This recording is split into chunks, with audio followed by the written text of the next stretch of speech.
Ça va. Alors aujourd'hui, nous allons parler de nourriture. Eh oui, la nourriture, c'est un sujet important, hein. Je crois qu'en France, on aime bien manger, on aime bien ce qui est bon. Et que dit la Bible de la nourriture? Alors je vous propose peut-être de commencer par des choses un peu douloureuses, hein. Ça, c'est la pomme d'Adam. Comme si la pomme était restée en travers de la gorge d'Adam. Et il y a donc en Éden un arbre duquel il ne faut pas forcément manger. Qu'est-ce que c'est que cet arbre? Pourquoi est-ce que ça a un rapport avec la nourriture? C'est difficile de le dire de manière précise, mais la nourriture est quand même quelque chose de particulier. On en a beaucoup de plaisir, de désir, et en même temps, il faut donc qu'on se pose quelques questions. Ensuite, nous lisons dans cette lettre de Paul aux Corinthiens, au chapitre 15 et au verset 32, mangeons et buvons, car demain nous allons mourir. C'est une citation du livre d'Ésaïe au chapitre 22, et on voit comment finalement les Juifs de l'époque, hein, du peuple d'Israël, étaient vraiment focalisés sur l'essentiel, manger et boire, puis en disant, écoutez, demain on meurt, donc l'essentiel c'est de manger et boire. Mais nous ne faisons pas comme ça. Nous ne nous disons pas demain on va mourir. Oui, on sait que demain on va mourir, mais manger, boire, c'est important, mais c'est quand même pas l'essentiel. Et pourtant, voilà, il me semble quelques éléments à considérer sur la nourriture.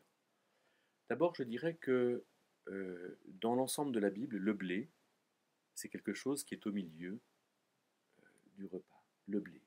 Le blé, c'est quoi aujourd'hui? C'est le pain, c'est les pâtes, c'est la farine. Et je pense que c'est important du point de vue non seulement symbolique, mais alimentaire, de mettre le blé au centre du repas.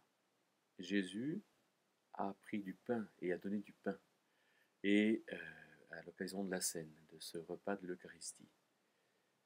Le blé devrait être au centre du repas. Il me semble que ce qui nous nourrit, ce qui nourrit l'humain, c'est le pain. Alors mettons du pain, mettons des pâtes au centre du repas. La viande n'est pas au centre du repas. Il me semble que nous avons intérêt à manger du pain, à manger des céréales, à manger du blé sous toutes ses formes, plutôt qu'à manger excessivement de la viande. La viande est là pour agrémenter le pain, et puis il faut aussi savoir comment être dans la variété avec les pâtes, avec tout ce qui peut se faire. En termes de pâtes, j'ai un gendre italien, il m'a appris à agrémenter les pâtes. Autre chose, ce sont les recommandations de Dieu à l'égard de notre nourriture.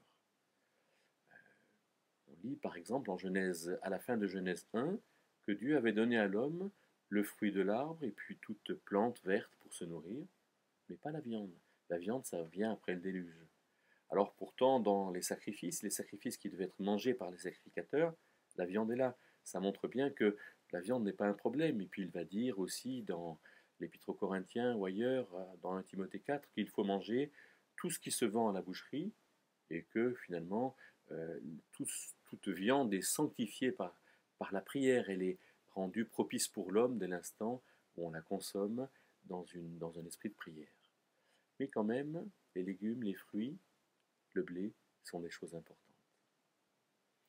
Alors, qu'est-ce qu'il faut manger? Combien il faut manger? La quantité, par exemple. Alors, je crois que Dieu nous a donné un sens du rassasiement, hein. On sait quand est-ce qu'on a suffisamment mangé. Et donc, on devrait chacun être occupé de manger sobrement, de manger normalement. Pourquoi est-ce qu'on mange trop? Alors, pourquoi est-ce qu'on va se dire, par exemple, je ne peux pas m'empêcher de manger? Ça, est-ce que c'est vraiment utile de le dire? Est-ce que c'est vrai surtout?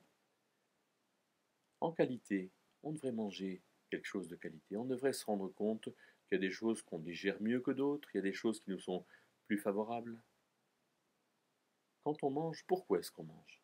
Est-ce qu'on mange pour euh, finalement se rasséréner, pour faire passer notre colère, notre inquiétude? Ou est-ce qu'on mange parce que on mange? Est-ce qu'on prend le temps de manger? Est-ce qu'on prend le temps d'apprécier? Le repas est un repas est un lieu de convivialité, un lieu où on peut rencontrer les gens, un lieu où on peut aussi prendre du temps pour méditer, pour réfléchir, pour le faire devant Dieu.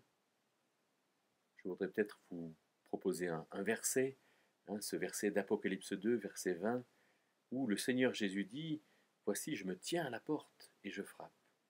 Si quelqu'un entend ma voix, j'entrerai chez lui et je souperai avec lui et lui avec moi. » Alors sachons donc rencontrer Dieu, et en particulier à l'occasion de nos repas.